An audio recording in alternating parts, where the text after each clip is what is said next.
Imagine a country that lifted more people out of poverty than any other in history, yet did so by borrowing from the future, from its own citizens, and indirectly from the rest of the world. China's economic miracle is often described as inevitable, a story of hard work, modernization, and smart policy. But what if the real story isn't just about productivity or planning? What if the rise of China was financed through one of the greatest transfers of wealth in modern history? One that left ordinary people, foreign investors, and even future generations paying the price. This isn't the story of a miracle. It's the story of a bill that's still coming due.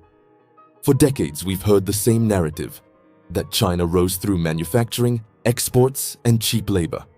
That its people toiled in factories while Western consumers reaped the benefits of low prices. That the government was shrewd, disciplined, and long-term in its thinking. But beneath that surface lies a financial architecture engineered to extract capital from almost every direction. Foreign investors seeking quick profits, domestic savers with nowhere else to put their money, and the environment itself mortgaged to sustain growth targets. To understand how China financed its rise, we need to trace the money, not just where it came from, but who lost it, who gained, and how those flows reshaped the global economy.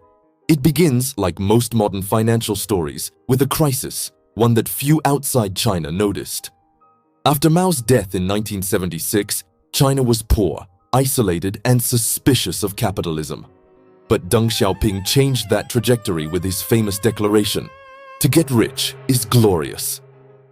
In the late 1970s and early 1980s, China opened its doors, cautiously, to foreign capital. The idea was simple: allow limited market reforms while keeping the Communist Party firmly in control. Yet money, especially foreign money, never flows in without conditions.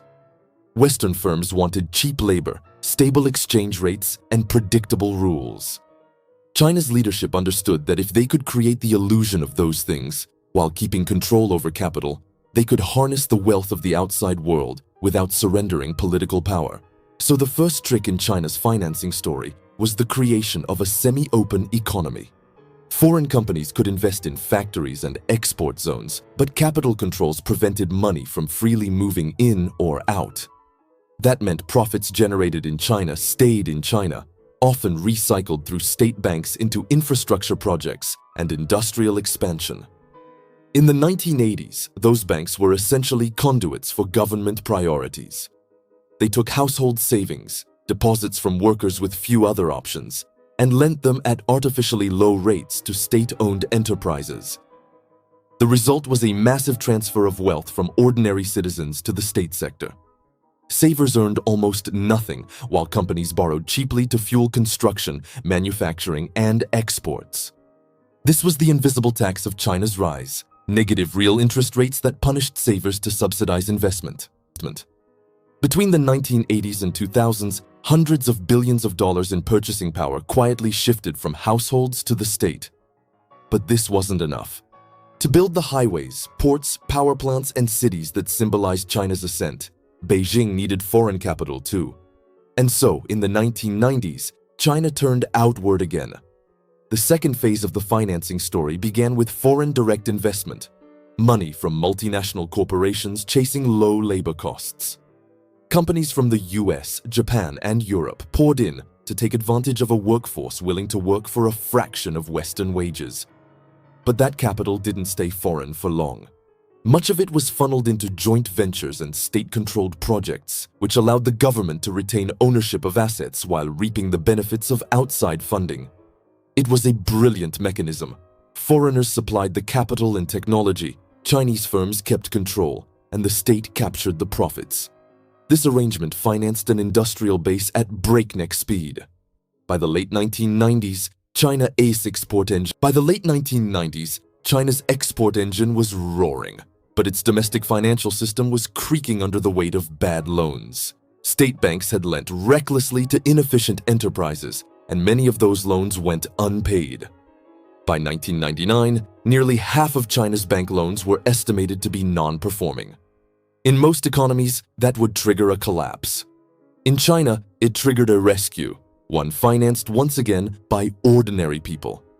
The government created asset management companies to absorb the bad debts, funded by issuing bonds backed by the central bank.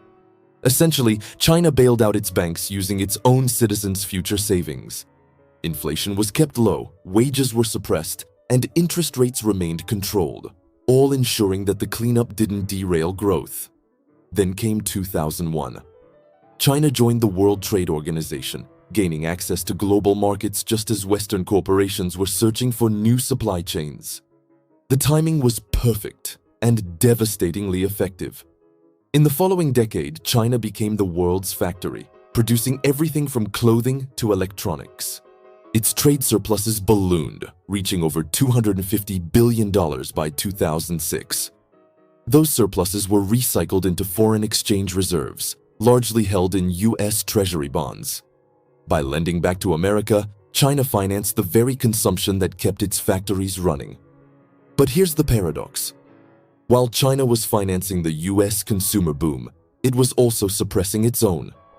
The same policies that fueled exports, undervalued currency, capital controls, and low wages, prevented Chinese citizens from enjoying the fruits of their labor. In effect, Chinese workers were subsidizing Western consumers through artificially cheap goods and suppressed domestic demand. Between 2001 and 2008, this cycle created an illusion of global prosperity. Americans spent borrowed money on Chinese goods. Chinese banks recycled that money into U.S. debt. And Beijing used the proceeds to build more factories and cities. It was a circular system of mutual dependence, each side financing the other's illusion of wealth. Then came the global financial crisis. When the U.S. housing bubble burst in 2008, the flow of global demand collapsed. For China, that meant its export engine suddenly sputtered. Millions of factory jobs disappeared almost overnight. The Chinese leadership faced a terrifying prospect: economic slowdown, social unrest, and a challenge to its legitimacy. The response was immediate and massive. In 2009, Beijing unleashed a $586 billion stimulus package, roughly 13% of GDP, focused on infrastructure, construction, and local government projects. It was financed not through taxation, but through debt, especially debt issued by local government financing vehicles. Banks, many still effectively state-controlled, lent freely to these entities, fueling a wave of construction unprecedented in human history. Ghost cities, empty highways, and redundant industrial parks became symbols of that era. But behind them was another invisible transfer. Once again, savers and future generations were footing the bill. Local governments borrowed against land sales, using property as collateral for loans. Land became the ultimate financial instrument, sold, resold, and pledged again. It created an illusion of wealth and growth, but it also locked the economy into a cycle of rising debt and speculation. By 2015, China's total debt had ballooned to more than 250% of GDP. The cost of this model became clear over time. Growth remained high, but efficiency plummeted. For every new dollar of GDP, China needed far more debt than before. The financial system had become addicted to expansion, an addiction that could only be sustained by creating more money and more credit. And yet, the leadership could not stop. Every attempt to slow lending or cool property markets risked mass defaults or unemployment. The miracle had become a trap. The real turning point came around 2015, when capital began leaking out. Wealthy Chinese individuals and corporations tried to move money overseas, fearing devaluation and instability. To prevent an exodus, the government tightened capital controls again, restricting currency exchanges and overseas purchases. It was a silent admission. The system depended on keeping capital captive within its borders. But even as it closed its domestic gates, China opened another front, the Belt and Road Initiative. Launched in 2013 and expanded throughout the decade, it was presented as a grand geopolitical project to build infrastructure across Asia, Africa, and beyond. But financially, it was another outlet for China's excess capital, a way to export overcapacity, secure resources, and maintain economic momentum. Trillions in loans flowed to developing countries, often backed by opaque terms and collateralized by strategic assets like ports and mines. For a while, it seemed like China had found a new engine for growth. But by the 2020s, many of those borrowers began to default. From Sri Lanka to Zambia, debt distress became common. The Belt and Road turned from a symbol of expansion into a portfolio of troubled assets. Ironically, China had become what it once exploited, a creditor facing losses from loans it could not collect. At home, the model was fraying too. Property developers like Evergrande epitomized the system's excess, borrowing endlessly to finance speculative construction. When the government finally tightened the rules in 2020 to curb runaway debt, the dominoes began to fall. Evergrande defaulted, triggering panic across the real estate sector. Construction slowed, consumer confidence plummeted, and local governments, dependent on land sales, faced fiscal crises. Once again, Beijing responded with liquidity support and stimulus. But each new round of rescue measures created diminishing returns. The debt-to-GDP ratio soared past 300%. Banks became burdened with non-performing loans, households with shrinking wealth, and the state with impossible promises. So who paid for China's rise? The answer comes in layers. First, ordinary Chinese savers. For decades, their deposits earned artificially low returns while funding state-led investments. In real terms, they subsidized growth through reduced purchasing power. Second, the environment. From polluted rivers to smog-choked cities, ecological damage became an unpriced cost of development. Cleaning it up would require trillions, an invisible liability for the future. Third, foreign investors and partners. From Western corporations that transferred technology under coercive joint ventures to developing nations now struggling under Chinese loans, the external financing ecosystem extracted global value to sustain China's domestic goals. And finally, future generations. The massive debt pile, aging population, and shrinking productivity mean that today, young Chinese are inheriting an economy weighed down by yesterday's growth. But the story doesn't end there. Because the methods China used, financial repression, debt-driven investment, asset bubbles, are not unique to China. They are symptoms of a global system addicted to growth at any cost. In the United States, monetary stimulus and rising asset prices have created similar distortions, enriching the few while leaving the many behind. In Europe, low interest rates have propped up unproductive sectors.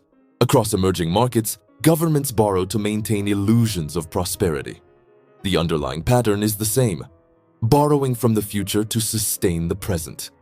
China's story, in that sense, is a mirror, showing what happens when state control and financial engineering push growth beyond its natural limits.